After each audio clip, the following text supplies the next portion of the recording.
Thanks for listening to me today. I actually put together a presentation like this long, boring, like where I hash through all these different like things about chest trauma, but I thought this is super boring. So let's do some case studies instead. And a bunch of these are things that I've actually seen.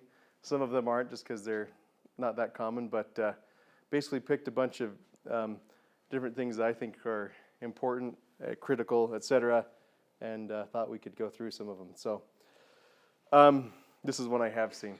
24-year-old college student awoke with severe chest pain. You get on, calls EMS, you get on scene. It's like midnight, Of course, he waited to come in. Turns out when you talk to him, he did a backflop off of a bridge. He's bridge jumping up at Farm or someplace like that and landed on his back. He was more concerned at the time about saving his cred with the ladies than seeking help, so he just went home to see what happened. This is what he complains of: chest pain. Central chest pains. He feels a little bit short of breath. It's pleuritic. When he breathes in and out, it hurts him. He's got mild dysphagia, too, he notices. He got up to try to get a drink. He felt like it was really hard. And the pain radiates into his neck and arms. So on exam, he's kind of anxious, Blood pressure's tiny bit high, nothing fancy. Heart rate's okay. Pulse ox is fine. Normal breath sounds. No chest tenderness, actually. Let's hope this works, because this is really cool.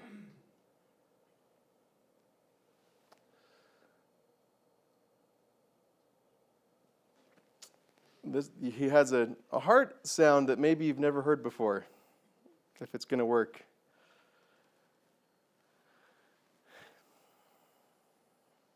It doesn't look like it's going to work. So you listen to his heart, and usually you've got like the lub-dub kind of sound, right? And instead you hear this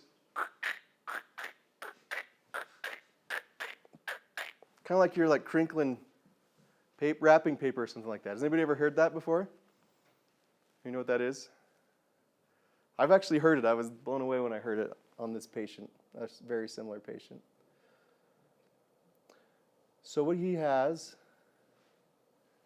is called a Hammond's crunch, that sound. Anybody have any thoughts about what's going on with this guy? What are your first thoughts with him?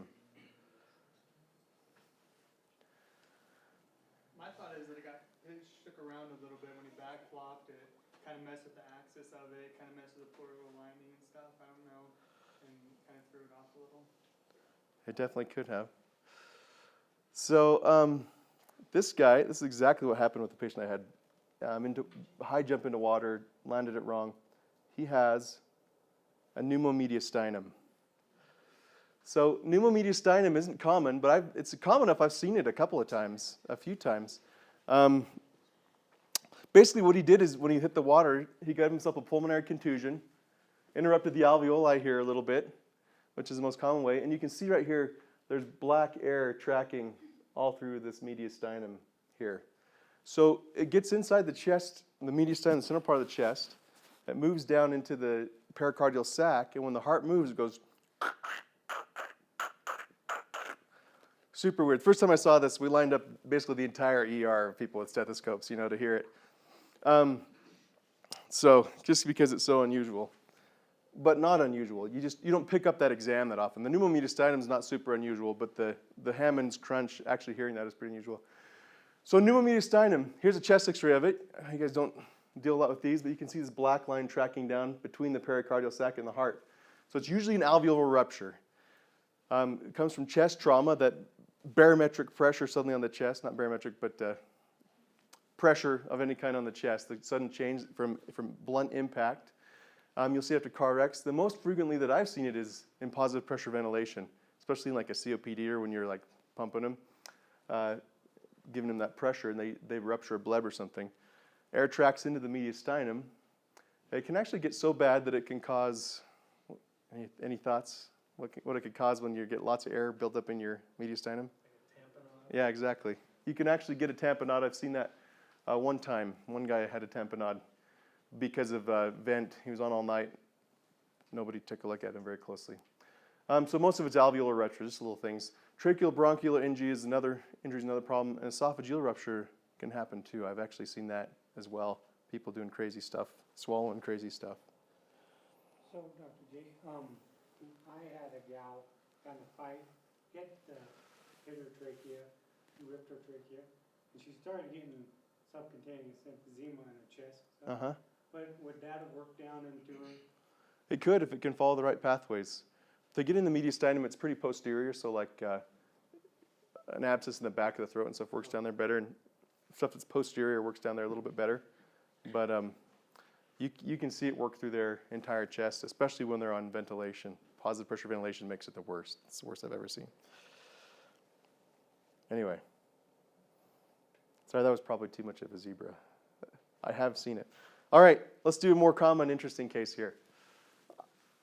Head-on collision, a 62-year-old man driving up to Island Park. Somebody drifted across the lane, get a head-on collision, major front-end damage. Steering wheel is bent, you notice. Airbag didn't go off. He complains of chest pain. Bad central chest pain. It's deep, though, and he really feels it in the back, too. Feels a little bit short of breath, but it doesn't feel too bad. I put this up here. I had to take like 5 semesters of physics in college. So my physics question, if two cars are going 65 miles per hour and hit each other head on, how fast, what's it like going? What's the speed equal to? 65 miles per hour. It's just like hitting a brick wall. It's exactly the same. So, yeah. Even Mythbusters did that, and they did it wrong. They said it was equal to 130. And then a bunch of physicists wrote in and said, nope. I always thought that too until I took physics. I hear people say it all the time. They were both going 65, so it was like they hit 130. So actually, if you think, you're going from 65 to a complete stop. Now, if this guy was like a giant tanker truck and you're a Geo Metro, then maybe you're reversing 130. But anyway, sorry. I put that up there because I wanted to mess with everybody. So, exam. Vital signs, blood pressure is 104/96, heart rate's 120, respiratory rate's okay, pulse ox 98%. He's got sternum and rib tenderness, pretty tender there, actually. Breath sounds are pretty normal, though. You don't really pick up anything. Abdomen's soft, non-distended, non-tender. There's nothing funny going on there. Extremities, he's hurt both his wrists. They're both tender and swollen. Everything else is really pretty normal on this guy. Any thoughts so far? Anything worrisome? You know there's something wrong with him, or we wouldn't be in my presentation.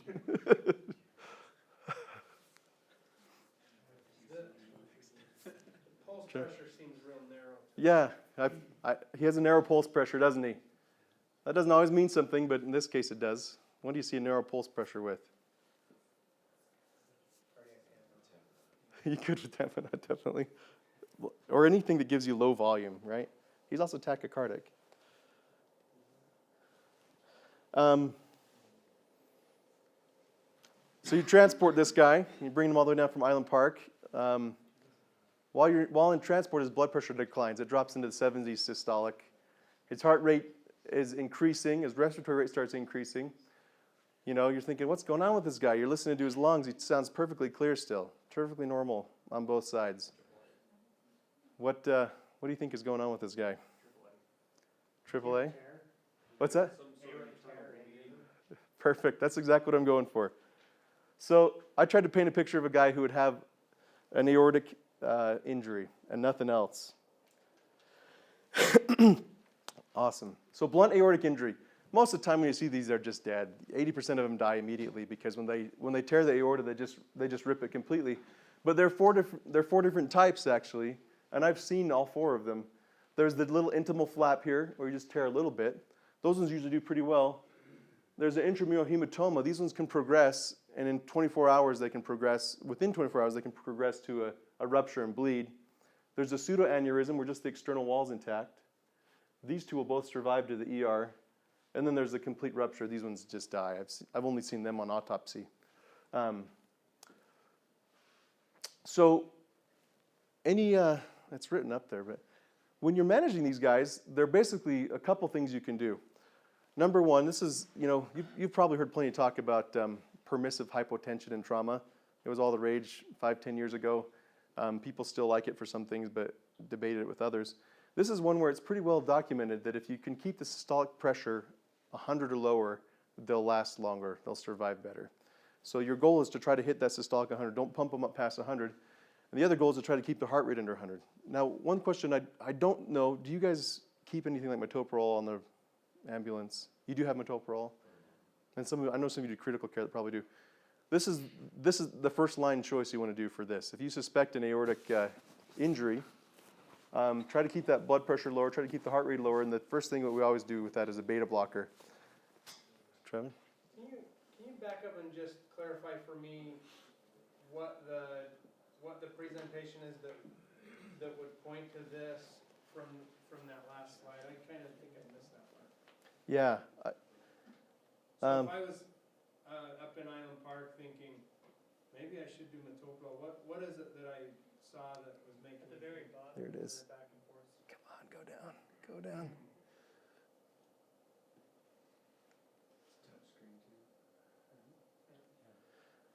So the things I put in here that would make you think that, before this I put that his steering wheel was bent. So with aortic injury, it takes a quick impact. They often hit the steering wheel. You see it often in people who've fallen a great height. So, somebody who's fallen 20 feet, somebody who's been in a head-on collision, hit the steering wheel. That was my first clue. My next clue, now it's all going back.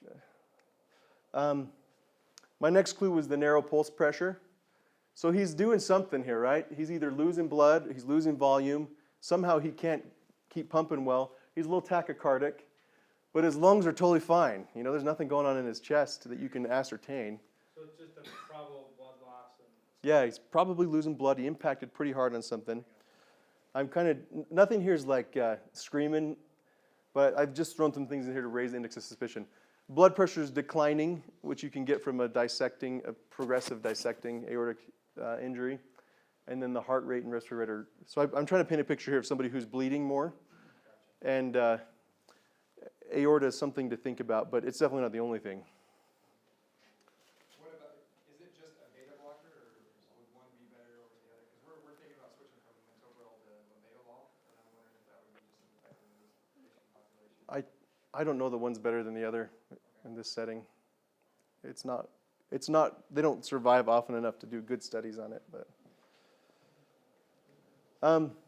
Just another picture. This is where it always tears.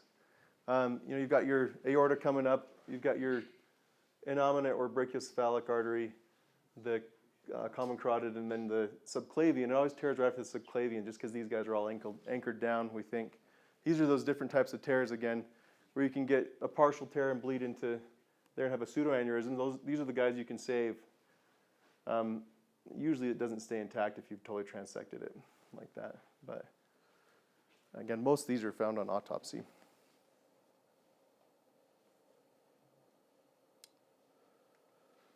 All right. Another one, 17-year-old football player named Tiny Tim. He's playing tailback. Gets tackled hard by a 340-pound defensive lineman when he's running through. They fall down forward. Tiny Tim's got the ball right here. The entire weight of him and the defensive lineman come down on his left shoulder. He hears a crack, and he hurts quite a bit initially in his chest and shoulder. And then he goes out on the sidelines and will leave the game. About 2 hours later in the fourth quarter, he's starting to feel pretty lousy. And so he goes and says, goes to the trainer finally and says, I need to see somebody. Like, something's going on. They get called. There's coach carrying Tiny Tim off. He's complaining of chest pain, shoulder pain. He feels swollen through here. He feels short of breath now. His left arm is like tingling and hurting. He's coughing a lot. And you notice when he was trying to drink the Gatorade, it was hard to swallow. Most of these are uncommon. You guys all know the common stuff, so some of these are uncommon. But what kind of things do you think this could be? Well, let me throw in another slide here. I'll give you some vital signs. Vitals, so he's not really 12, he's 17, but 74 over 42 in the left arm. Heart rate's 94, pulse ox normal, respiratory rate's normal. He's got some central left tenderness, decreased breath sounds on the left arm weakness, pain with left range of motion of the left shoulder. Is there anything else you want to know on this? What about the blood pressure on the right arm? Blood pressure on the right arm is 120 over 80. Is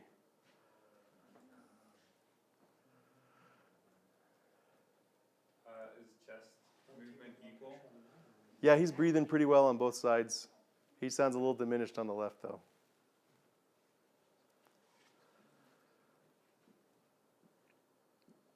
Looks like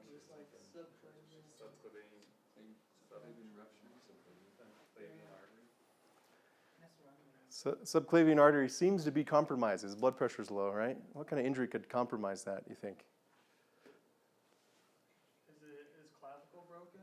And then maybe it came down. They say a broken clavicle could injure the subclavian. I've never seen it happen, but they say it could. A clavicle fracture doesn't do it. Right, it had to be completely. But, any guesses?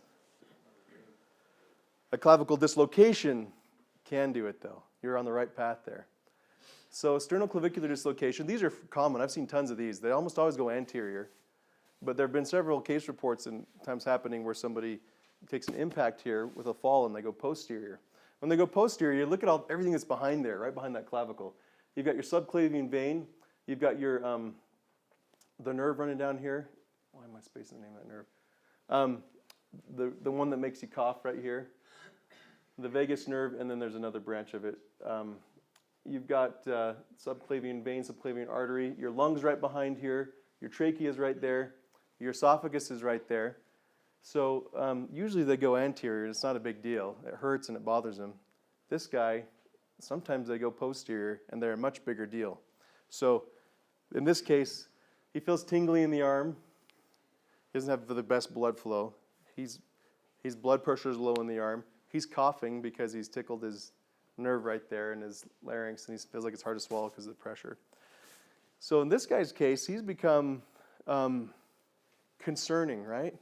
Let's say you're like up in West Yellowstone and have this guy because he fell off a cliff or something.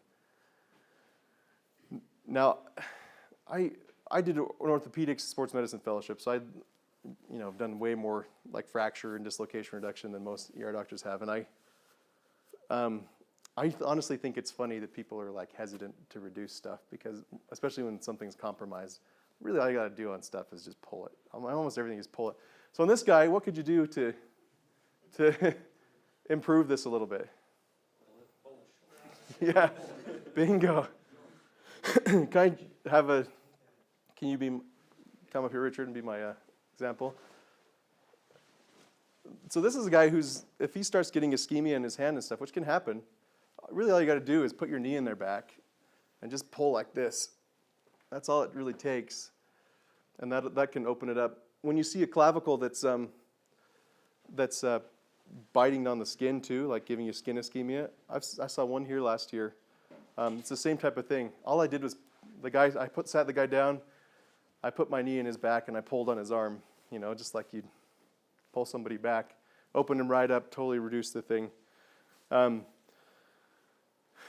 Really pretty simple. Most everything you can just pull axially and it'll just get right to where it needs to be pretty much. But and that one you could do even better by something like that. So when this does happen, it can become a real big deal, a real emergency. So this guy, I gave him everything that you could possibly get with this. Could it be tracheal deviation? If it were pushed back far enough and pushing on the trachea, you could get it, but you could have this without tracheal deviation just fine too. Is it pushing on the lung? Is that why there's decreased lung sound? So you can get a pneumothorax with it. This guy got a pneumothorax because of his. I gave him every complication you could get with it. So you can hurt the esophagus. You can give yourself a pneumothorax. You can injure the subclavian artery. So he got every single problem that you could possibly get from this injury. Anyway, same with ankles and wrists. Like if it's compromised, all you gotta do is pull it axially. Every single thing you can just pull axially, and it'll get better. What about shoulder dislocations? If they're compromised, Yeah, they have tingling and. I can think if they're tingling, you don't have to rush into anything. Just if they're like dusky, you would. For that, honestly, a inferior, just like pull like that is probably the best thing you could do. People pull forward, they pull out. I've never had one I couldn't reduce just going down. I just have them sit up usually and just put my weight on it. And I get almost every single one of them just gently doing that. I just lean on it with my body weight until their body fatigues and it goes back in. I feel like this one's harder on the brachial plexus.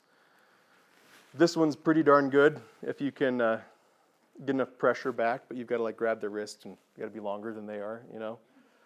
Especially if somebody pushes the scapula in, that's pretty easy. But honestly, just downward. Here, I'll show you again.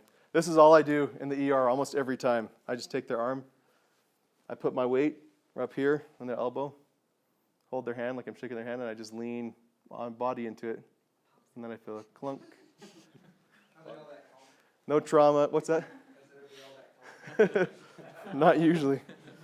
Usually they want to be sedated, but. I watched Dr. Wells do one once on a statistic, and he's like, if you give them, you know, he called it ketamine, Yeah. the propofol and the ketamine together.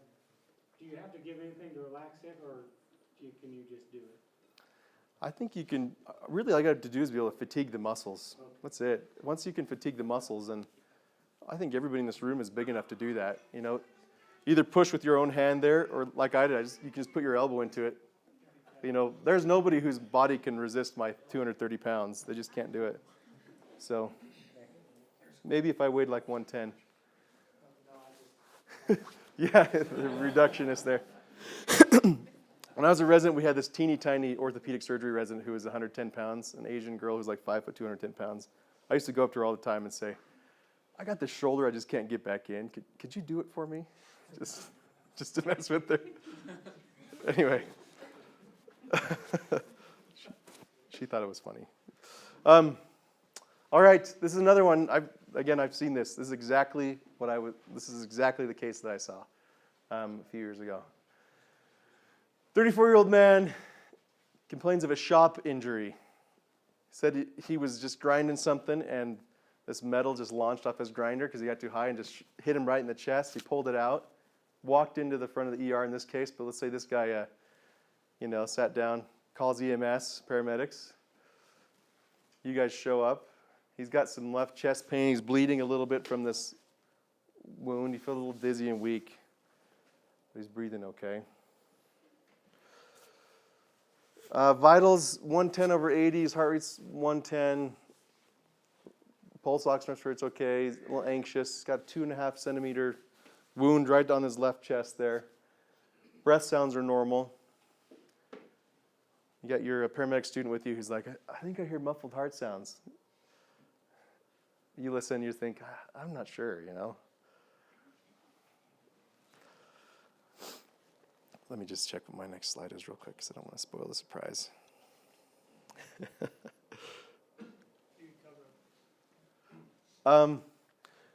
You're transporting him to the hospital. His heart rate, blood pressure drops to 62/40, just kind of quickly. His heart rate jumps to 165, then he just blacks out. Let's say you got this guy, you said, he's got chest trauma, you know. We're worried about him. We need to go down to where there's a CT surgeon. So you're heading down to Ermac. You're just passing the North Rexburg exit, and suddenly he does this. Now you got a decision to make. You going to keep going to Ermac where the CT surgeon is, or are you going to pull into Rexburg?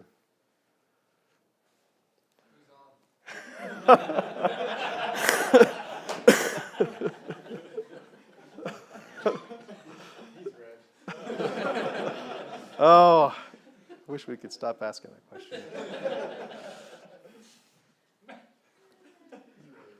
You can work all the time. Somebody you really trust is on. Let's put it that way. All right. What do you guys think could be going on here? It's a possibility. You look at him, you listen to him, his breath sounds were still normal right before he went down. Tension pneumo is a good idea, but his breath sounds have been normal the whole time. If you decided to needle this guy, that wouldn't be a mistake. But let's say you needle him, and nothing happens. You puncture his heart. Yeah, what can happen when you puncture your heart? Exactly, that's what I was looking for. This guy's got cardiac tamponade. This is exactly what this guy did in front of me. He just suddenly dropped his blood pressure, dropped his heart rate, went unconscious because he was slowly cooking up a cardiac tamponade. So there are two reasons to get cardiac tamponade. You usually don't get it from a blunt injury. With blunt injuries, you you typically don't injure the heart. If you do, it's bad and you just die pretty much. I mean, that means you were like really take a hard hit. Every once in a while you see like really rare coronary artery dissection and stuff, but this is almost always a cardiac tamponade from a hemopericardium that comes from an injury to the ventricle, especially the left ventricle. The sac gets damaged too, but paradoxically it'll still fill up with blood. You got the whole mediastinum holding everything together. And so this guy filled his heart sac up with blood. And then he got tamponade, and now he can't pump his blood at all. Right in front of you. We were going to. So he was declining pretty quickly, and we were looking with ultrasound and saw that he had an effusion, got out the needle to go for it, and then he just lost pulses and everything completely. So did you do it after he died? No. This guy actually survived, but How was he treated then if he didn't do a pericarditis? he is the he's still alive. He's the one. I can't remember the word. He's the one thoracotomy I've ever done that survived. We just went straight to thoracotomy, but Can you describe what that is? Sorry, I'm naive. it's. I didn't put it on here. I don't know if you guys would do it or not. Maybe. I think that those of you who do critical care would do pericardiocentesis, potentially, right? You train in that? They show us, but they don't give us the long needle. Oh. So somebody has a penetrating injury to their heart, people will always want to do them in blunt trauma, but they don't save blunt trauma people. Like blunt trauma people who get a thoracotomy, like 0 out of 100,000 survive. I mean, you pretty much don't survive blunt trauma arrest. It's just so uncommon. Every once in a while somebody does. Penetrating trauma who loses vital signs in front of you, it's a really good indication to do a thoracotomy. Basically, you just slice from here to here, all the way up, and then you stick the scissors in and cut through all the muscle, and you just clamshell the thing open. So in this guy, clamshelled him open, cut open the pericardial sac with a scalpel. You could see the hole in the heart, stuck a Foley in the hole, pumped up the Foley, pulled the Foley balloon tight, vitals are back. So this guy actually survived. Piece of cake, right? But I had... You did that last week, didn't you? I trained in places with so much trauma. This was just, we actually did lots of thoracotomies, but they all died, except for this guy. So it turned out this was a knife, not a shop accident. But once the police investigated. He told a good story, though. Anyway, so hemopericardium, cardiac tamponade, you can do CPR on this guy all the way to Idaho Falls, but actually the nearest hospital could save this guy. Because if you can get into the heart when a penetrating injury, gunshot wound, stab wound, arrow, anything like that, these guys actually, if you can just plug those little holes, you temporize it, they'll get their pulses right back. So, only in penetrating trauma, though. All right. 45-year-old man, hunting injury, gunshot wound to the chest. He has a right chest wound, right chest pain. He feels short of breath. No other injury. You guys get up there, get his shirt off. He's got a wound there. Blood pressure is 95/52. His heart rate's 115. Breath sounds are a little diminished on right. Normal left breath sounds. What kind of thoughts do you have instantly on this guy?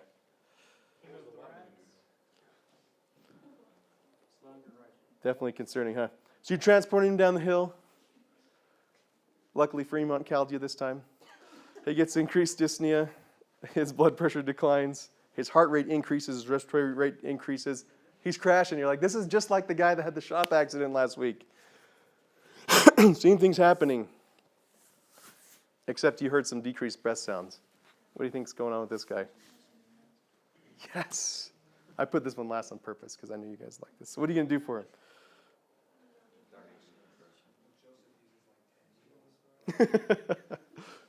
Where do you go if you do this? Yeah. subclavicular line, so you just find that clavicle, go down the middle. Second or third intercostal space, just feel that rib. You can feel it on pretty much everybody. And just stick it in there. You guys have pneumo darts, or do you carry like a 14 gauge angiocath? We have 10 gauge, 3 inch. Oh, that's good. That's even easier. Eric, how his went today? Eric did one today. Oh yeah? I saw him in here a second ago. Where'd he go? He's right over there. Oh, there he is. What was your patient like? We had a chemo pneumo, and so We didn't know placed it that. in and it did nothing. Yeah. As far as insertion, needle went right through him, easy to place. Yeah. It's really not that big a deal to do this. If you stick it in and you get a big rush of air, you know you were right. And you leave it in there in that case. If you stick it in and you don't get a big rush of air, you were wrong. And you can pull it back out, and most likely they won't have any problems with it. Or you just leave it in there too. And it's a small enough injury that, most of the time they'll heal. I used to really worry when I do things like central lines about complications or stuff. You give somebody a pneumothorax when you go in or something like that. But I think the best thing that can happen is you can have the complication and then you fix it and they're fine, and then you don't worry about it anymore. You put in a pneumo dart, you screw up, you were wrong. The patient still does okay, or whatever was going to happen still happens. But if you put it in there, you can really help. Hey, Dr. Jay, Yeah. how many of these patients, so you've got someone that you think is tensioning, so you dart their chest, how many of them need to progress to positive pressure ventilation or intubation as far as overall treatment? Probably, I'd estimate about 3/4 of the one I've seen that needed something like this done. So that's our logical next step. Yeah. Be thinking about doing that next. And with blunt trauma, positive pressure ventilation is the main reason you get these with penetrating, as they're far more common with penetrating trauma. But yeah, once you've intubated them, you don't really don't have to worry about anything with those pneumo darts because they're inflating from the inside. They don't need the suction anymore, I'd say 3/4 of them or so. Most of them you can keep awake and anesthetize them, give them some sedation, and put a chest tube in and stuff without too much trouble. I've actually never done one of these. I've actually never done a pneumo dart because when I've seen somebody, I've never had anybody crashing so hard that I felt like I had to do it. I just do a chest tube. Or if they were crashing, the paramedics have always done it before we get in, But I've definitely had many chest tubes where I stuck the scalpel in and hear that. So I don't think it's a mistake if these guys if you get that rush of air and they're still declining, I don't think it's a mistake to intubate them, though. Just keep your pneumo dart in place. Far more common in penetrating trauma because you get that suction from the diaphragm pulls down, the muscles of the ribs pull up, and suction is what makes you breathe in. So when you have that suction going on, you've got an exit wound to the outside. It can be like a flap. It can let air in and not back out. So you get tension pneumos much more frequently in penetrating trauma. You can get them in blunt trauma. They're less common. Usually they're a result of us ventilating somebody who's got penetrating trauma. So if you've had to intubate somebody and they're developing this in a blunt trauma, then think about that. One thing I know about that, I've had friends who are in the military, and they've told me that, gosh, I'm ruining it, that it's the second most common cause of combat death is a tension pneumothorax, interestingly. So they're not rare in penetrating trauma settings. You should carry pneumo darts with them. Yeah. You do? So we mentioned darting the chest, but isn't it just as important to occlusive dressing? Like Yeah, if they're suctioning in, then including that can make a big difference, so they quit reaccumulating it. Exactly. All right. I hope this video works. This is a 62-year-old woman who fell from her deck. She was just out there doing stuff and fell off and landed on a stump. She's complaining of chest pain on the right side. Says it's difficult to breathe. How high up is her deck? It's like 4 feet. It's not super high. She's got a little osteoporosis. He tells you on history. You can see she's taking some bisphosphonates. Blood pressure's okay. Heart rate's okay. Respiratory rate is 28. Pulse ox is 84. Breath sounds are diminished on the right. Shallow? Yeah, you could say they're shallow. Let's see if this works. Cross your fingers. Nobody read anything. Just look. Don't read anything. This is pretty cool.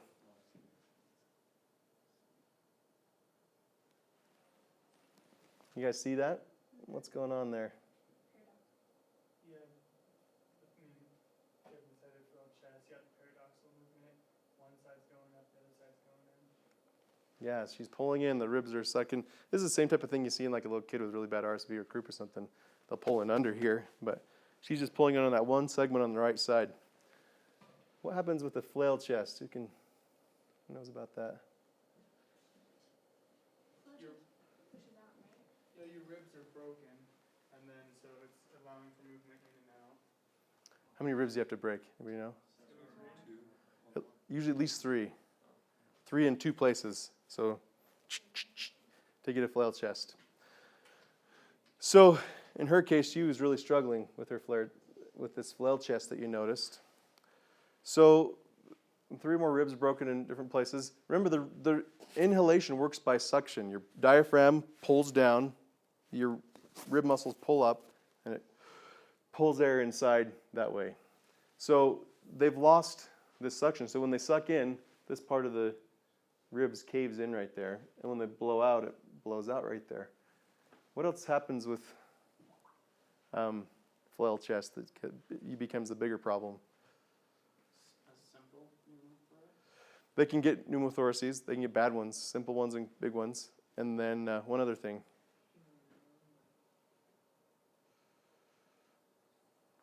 It's on the bottom there. Pulmonary contusions. And they can get really hard for them to breathe because it took a pretty big injury right there to knock those 3 ribs out. So they can get a hemopneumothorax, simple, complex, any kind. They can get but they can get severe pulmonary contusions that you don't even pick up, and that makes it much worse.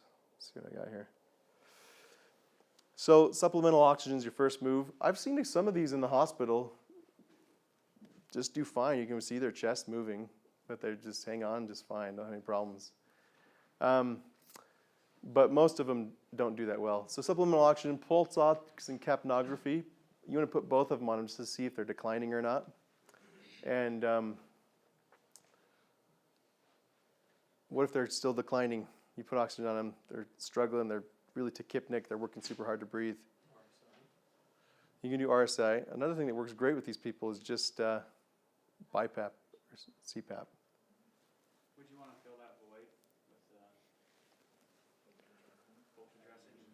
You just add compression right there. So that used to be really commonly done. I'm really glad you brought that up because everybody used to do that.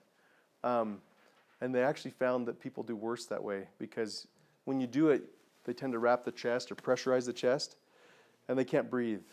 Like you compromise their entire lungs. But it used to be really commonly done. It used to be the thing with any rib fractures was to tightly bind the chest, and with these they'd put a pressure thing on there to try to stabilize it so it'd stop moving, and it actually gives people worse outcomes. So it's better to give them positive pressure ventilation, stabilize it more from the inside, so they'll stop sucking in that way, right? Because you're pushing it out with the rest of the ribs. Instead of the ribs pulling out, they're pushing out.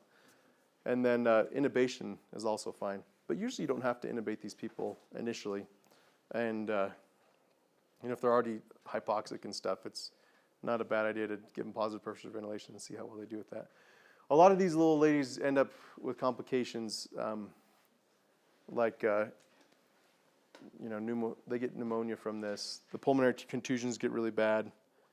Most senior citizens who break more than a few ribs end up spending some time in the ICU. I had one other one I was putting on here, but I accidentally cut the slides off. I'll just give it to you. 52-year-old guy driving, gets in a car crash, single car crash, rollover, complains of chest pain. He doesn't remember what happened. Vital signs are okay. He's maybe a little tachycardic. Respiratory rate's okay, everything like that. Yeah, but he just keeps saying he has chest pain. You guys pick him up to transport him. He was in the car wreck. He was in the car wreck. He was a driver. Yep. He doesn't remember anything that happened. Got a little bump on his head. Did he have the chest pain before the car crash? He doesn't know. So it's 12 days, eh? His 12 lead shows ST elevation in V1, 2, 3, and 4, and reciprocal changes inferiorly. Car crash second. Yeah. How do you know? That's the question. So there's another condition. Those are hard. When you have chest pain and uncertain, and you're not certain what's coming from, you have the trauma, it's never a bad idea to do an EKG, because it could be that they had a heart attack and that's why they crashed. You know, having a STEMI, they got a precordial thump from the steering wheel and brought him back for a little bit. Or you can get, another thing that happens is you can get a coronary dissection from traumatic chest injury. And it can look exactly like a heart attack. The LAD, the anterior part, is the most common part to involve. And they can dissect there and give you exactly the same EKG. So you can get an LAD, ST elevation MI, could be what causes a wreck. It could also be from the wreck if they've got chest trauma. It's a really hard thing to make a decision on. You know, do you take this guy? So this guy, let's say it happens, you know, north of here. Do you take him somewhere to get lytics, or do you take him to the cath lab, or what do you do with him? So, yeah, you'd want to take him to the cath lab. Even if he's got a dissection, they actually try to stent those, just like they do with coronary dissections, just like they do with STEMI. So the treatment's actually the same either way. The one thing you wouldn't want to do with that guy is give him lytics, because then he'd die. Anyway, that's the end of those. Any questions or comments? A little less than an hour. I didn't know how long you guys wanted me to go. I kind of threw up some unusual stuff here, but I know you guys know the common stuff pretty well. All right. Any other questions? Just on that last one, so like, you know, if we're, you know, we see ST elevation, we're thinking that way, we're gonna follow, kind of like, thinking maybe aspirin, nitro, but nitro probably is not gonna help him either, is that aspirin that's gonna hurt him, correct? Yeah, the aspirin's potentially going to hurt him. Unless he can tell you, this happened before I wrecked, I was feeling chest pain or something and I blacked out. It's really hard to decide because the aspirin could make things a little worse, potentially. It's a hard decision to make. So maybe in traumatic injury where there's still indications in their mind, you might hold off on anything like aspirin type stuff. I wouldn't fault you for holding off on it. I wouldn't fault you for giving it either, because it's a really hard decision to make. But especially if you're far away from anything and got a long road to go. But if you can get something from the history that suggests it started before the wreck, then great. If the history tells you it didn't start right until they hit. I made this guy forget on purpose just to make it harder. But then you could probably, if it started with the wreck, then you probably wouldn't want to give anything that would be a blood thinner. So they used to do blood thinning for a lot of dissections, like carotid artery dissections up in the head and stuff. They would just do blood thinners to keep it from clotting and stuff. But they've gone away from that because if it just dissects too much, then game over. So anyway, any other comments or questions, or is there anything you wish I would have covered in this that I didn't? I guess I still have another question with that, so would you rather, like, to be safe, would you just be treating the pain with morphine maybe to kind of cover all the bases, or? Yeah, I think that's totally fine to do that. If you think it happened, with a lot of those conditions, treating the pain is an important part of it. You know, dissections, anything bleeding out, hemothorax, you'll bring down the pressure and the pulse rate by treating the pain. And with the coronary dissection, you'll hopefully improve the odds too. But it's a tricky one. Hopefully you never see that.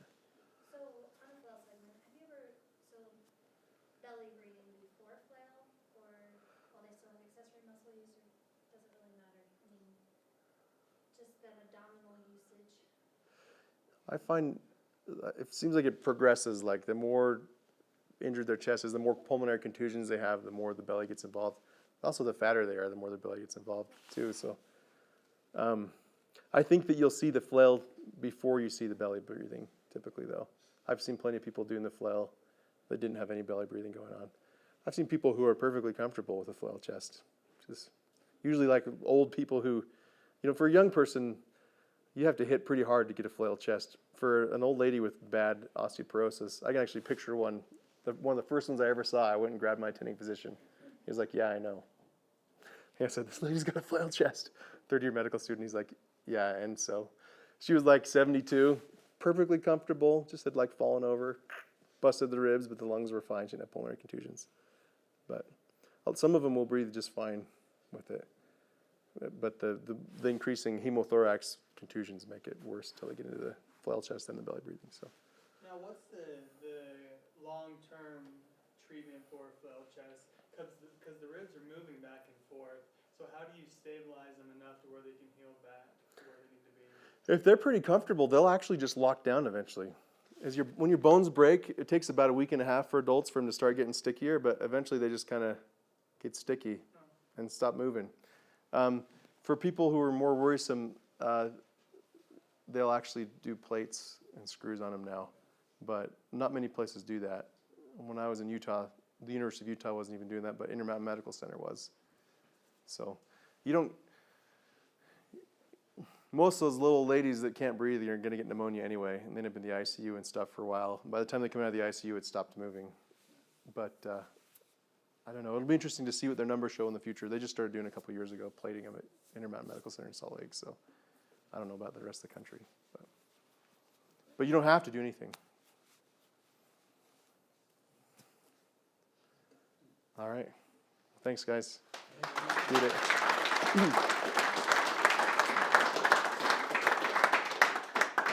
So, thanks again.